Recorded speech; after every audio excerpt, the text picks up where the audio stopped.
If you read Psalm 37 every morning for the next 7 days, the way money flows into your bank account will completely defy human logic. You have been doing everything right. You are working hard. You are praying. You are trying to stay positive. But the numbers in your account are not moving. The bills keep arriving. The opportunities keep slipping through your fingers. And somewhere deep inside, you are starting to wonder if God even hears you anymore. Here is the belief shift you need right now before we go any further. The problem is not your effort. The problem is not your faith. The problem is a hidden frequency running underneath your prayers. A current of anxiety, doubt, and financial fear so deeply rooted in your subconscious mind that it is canceling out everything you ask for. Neville Goddard spent decades teaching one radical truth. The outer world is a mirror. It reflects what lives inside you, not what you wish for. Psalm 37 is not just poetry. It is a precise metaphysical operating manual for rewiring that inner world. Stay with this. What you are about to learn changes everything. Most people read Psalm 37 as a comfort passage, something to soothe anxiety in hard times. And while that reading is not wrong, it barely scratches the surface of what this ancient text is actually doing to your mind when you engage with it intentionally. The psalm opens with 4 words that should stop every person struggling financially dead in their tracks. Fret not thyself. That is not a gentle suggestion. That is a command aimed directly at the most destructive financial force in a human life: chronic low-grade anxiety about money. Pay attention to this. Anxiety is not just an emotion. It is a creative instruction.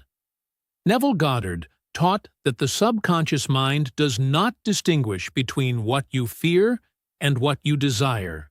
It responds to the emotional frequency you hold most consistently. If you spend your mornings checking your bank account with a knot in your stomach, if you lie awake running financial calculations through your head at 2 in the morning, if every time you think about money, your body tightens, you are not praying for abundance. You are praying for more lack.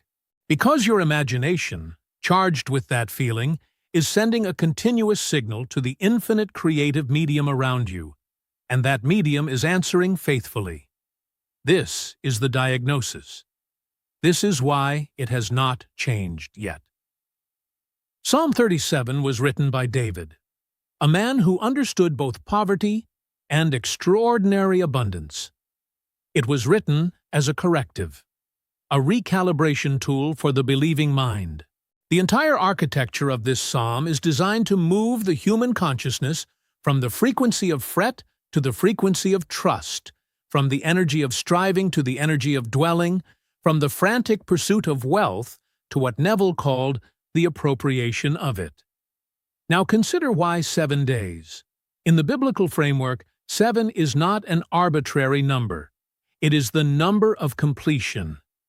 Genesis establishes the 7-day creation cycle as the fundamental rhythm of manifestation.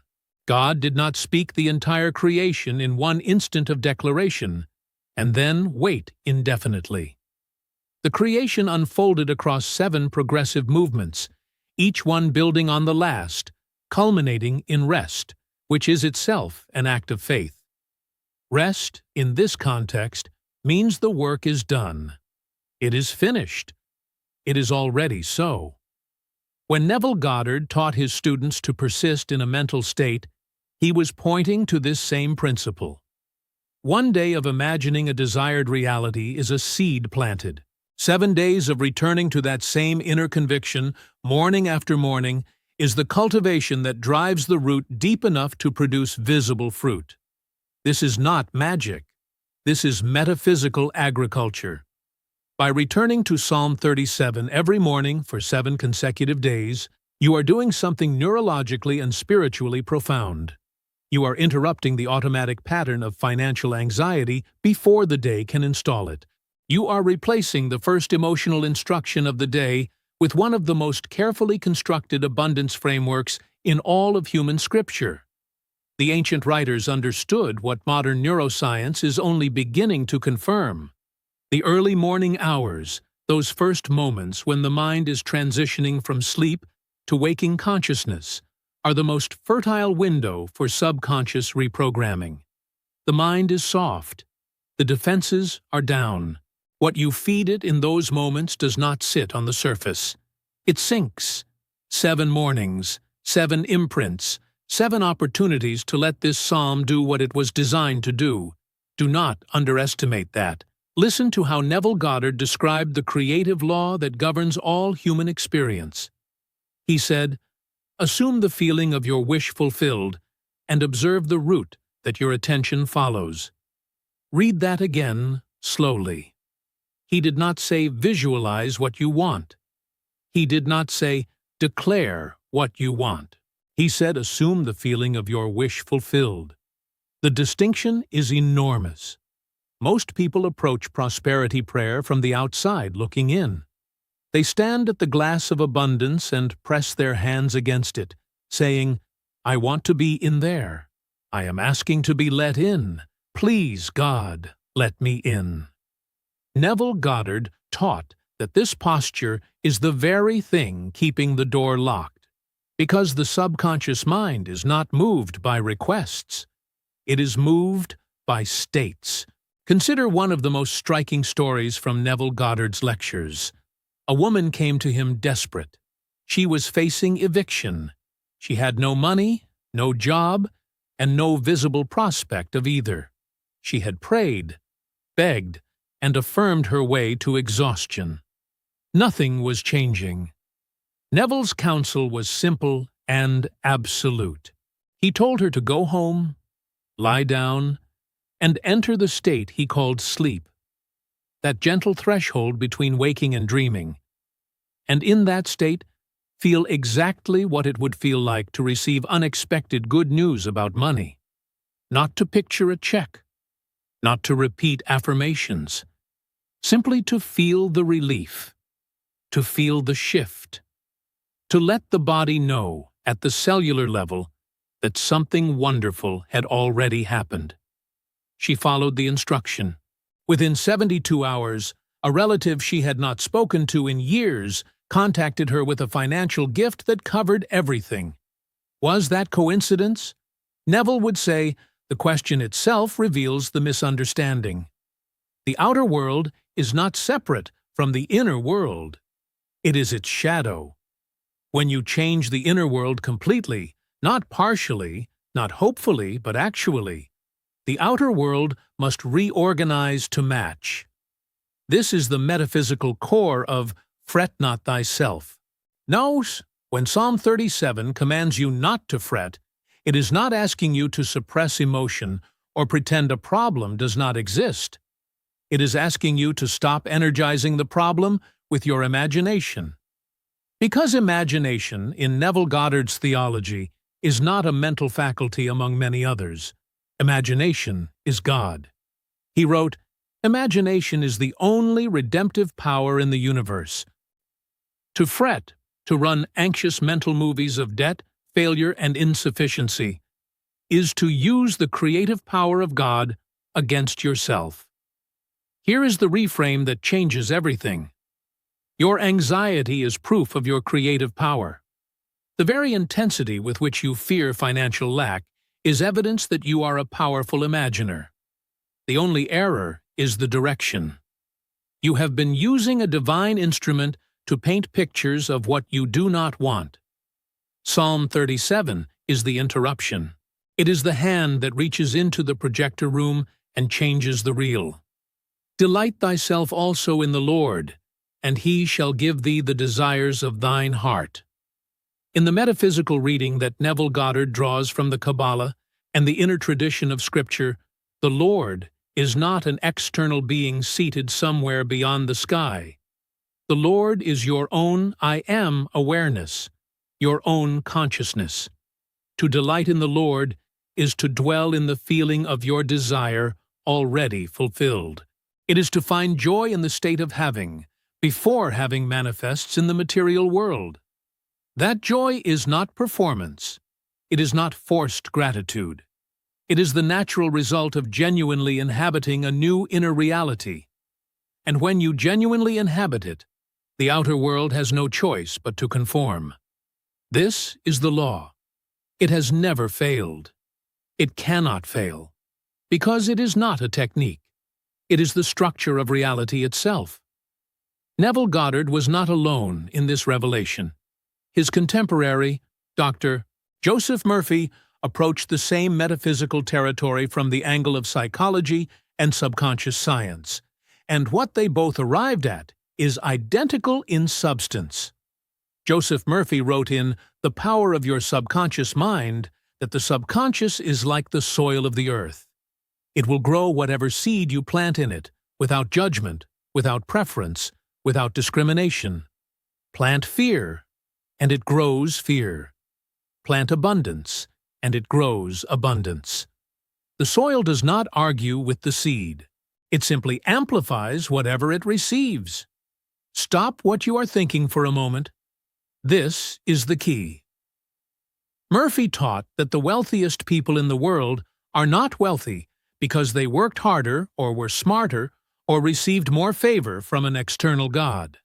They are wealthy because their subconscious minds are saturated with the feeling of wealth. It is the default frequency running in the background of their awareness. They do not have to think about being wealthy any more than you think about breathing. It is simply the state they inhabit. For most people who struggle financially, the opposite is true. Their subconscious default frequency is scarcity. It was installed in childhood, reinforced through family language about money, calcified through years of experience that confirmed the belief. Phrases like, "Money doesn't grow on trees," "We can't afford that," "Rich people are greedy." These are not just words. They are programming instructions that the subconscious mind received and filed as law. Psalm 37, read every morning for 7 days, is a systematic deprogramming sequence. Look at the structure of the psalm carefully. It does not open with a request. It does not begin with a petition for wealth. It begins with a command to cease a particular internal activity. Fret not thyself because of evildoers. In the metaphysical tradition, evildoers in this verse are not external enemies. They are the thoughts, the beliefs, the mental images that have been doing evil to your prosperity, the thoughts of lack, limitation, and financial impossibility that have been operating like saboteurs inside the subconscious mind. The psalm then prescribes a series of specific internal actions. Trust in the Lord. Delight in the Lord. Commit thy way unto the Lord. Rest in the Lord. Wait patiently for Him. Each of these is a description of a particular inner posture, a particular relationship between the conscious and subconscious mind. Trust means assume the desired reality as fact, not as hope. Delight means inhabit the emotional state of the fulfilled desire with genuine feeling. Commit means release the how and the when to the subconscious creative mechanism. Rest means stop interfering with the process through anxious re-examination. Wait patiently means hold the state without desperation, knowing the manifestation is certain. This is what Murphy called subconscious wealth programming. And this is what David encoded in Psalm 37 thousands of years before the language of psychology existed to describe it. The phrase, "the desires of thine heart," deserves particular attention here. In Neville Goddard's reading, the heart is the subconscious mind. The deepest desires of the heart are not the surface wishes the conscious mind lists. They are the felt realities the subconscious has already accepted as true. This means that God, the infinite creative medium, the universal substance that responds to consciousness, is not primarily responding to what you pray for with your lips. It is responding to what your heart, your subconscious, already believes to be real. This is what Neville Goddard meant when he said that prayer is not a petition. Prayer is a movement into a state of consciousness. It is the art of occupying the inner reality of the answered prayer so completely, so genuinely, so persistently, that the subconscious receives it as fact. God's bank account is not limited.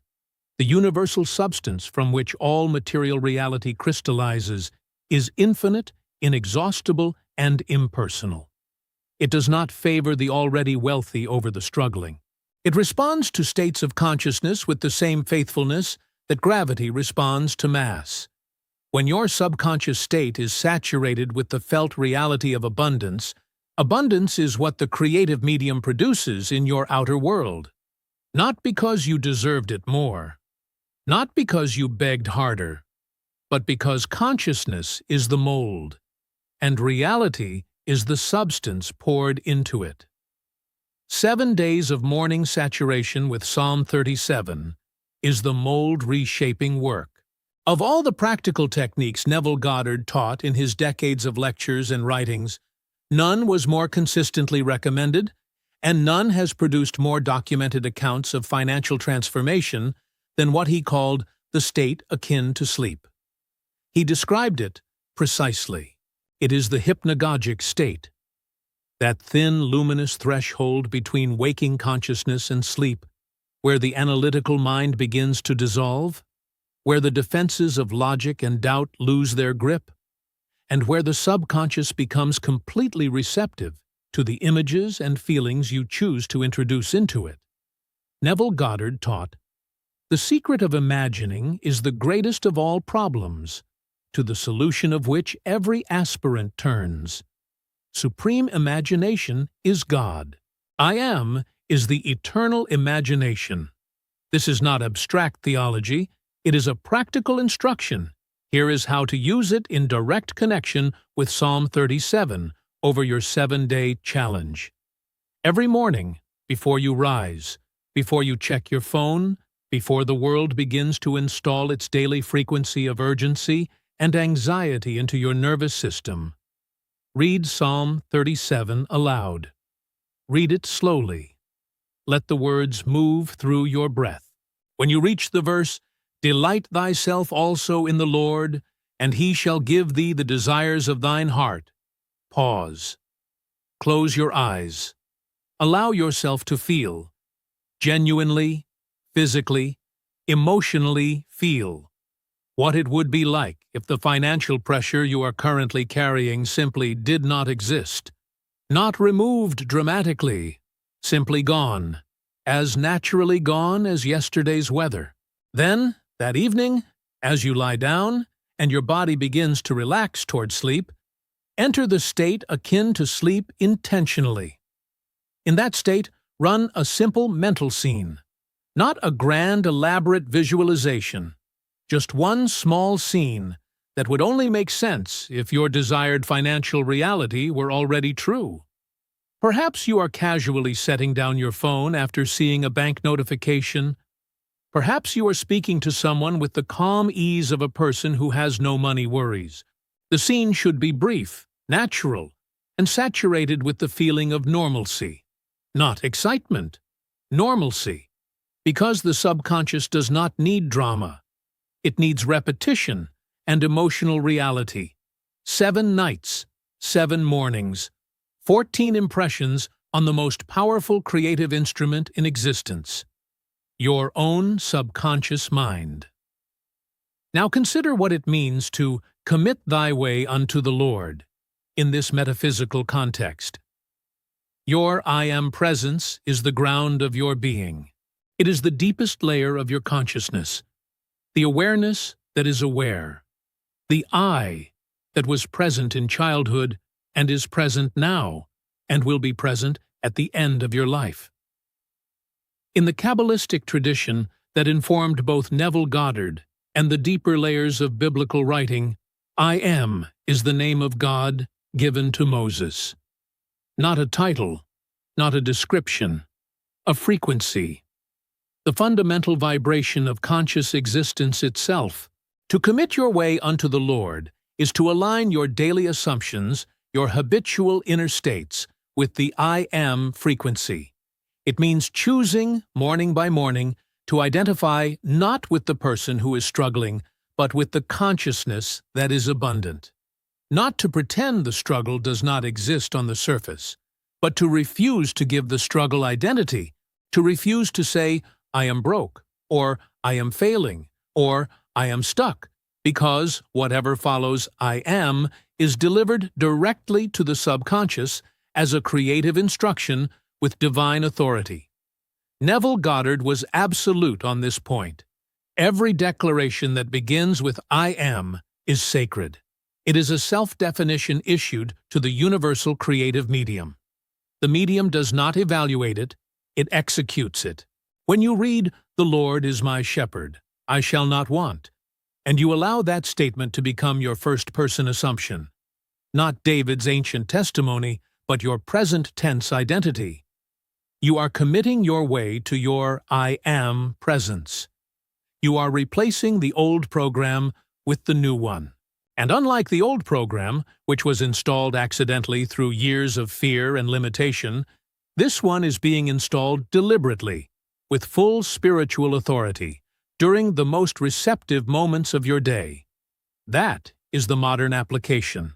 That is how an ancient psalm becomes a 21st century financial operating system. Here is what the 7 days are actually doing, stated plainly so the mind can hold it completely. Day 1 through 3. You are interrupting the default frequency. Every morning, reading of Psalm 37 sends a new first signal into the subconscious before the world can send its signal of scarcity. Every evening, practice of the state akin to sleep begins replacing the old financial identity with a new one. Day 4 through 5. The subconscious begins to encounter the new frequency as familiar rather than foreign. Resistance decreases. The old anxious thoughts still arise, but they begin to feel slightly less true. This is the turn. Do not stop here. This is the moment most people stop, because nothing dramatic has happened yet in the outer world, and the silence feels like failure. It is not failure. It is gestation. Day 6 through 7. The subconscious has now received the same impression 7 times across 14 sessions. 7 is completion. The inner creative cycle has turned. You will notice something subtle shifting in how you think about money when you are not trying to shift it. A spontaneous sense of ease, an unexpected opening, a thought about a solution that arrives from nowhere. This is the outer world beginning to reorganize. Do not analyze it. Do not interrogate it. Do not celebrate it prematurely in a way that reinstalls the old surprise of having received something you secretly believed was impossible. Simply receive it as natural, as expected, as the normal consequence of the law operating faithfully. The universe is not indifferent to your financial condition. The universal substance, the infinite, inexhaustible, impersonal creative medium that underlies all visible reality, is continuously, faithfully, and without exception, producing outer conditions that correspond to your dominant inner states. It has no agenda against you. It has no memory of your past failures. It responds only to what you are now, what you assume now, what you feel as real now. Psalm 37, in its deepest layer, is a masterwork of consciousness technology given through the inspiration of the divine mind to human beings who were suffering, struggling, and doubting in exactly the same ways that human beings suffer, struggle, and doubt today. The names have changed. The bank accounts have changed. The nature of the financial pressure has evolved in its specifics. But the inner mechanism is identical, and the remedy is identical. Neville Goddard spent his life translating that remedy into language that a modern mind could receive and apply. He said, "You are already that which you want to be, and your refusal to believe this is the only reason you do not see it."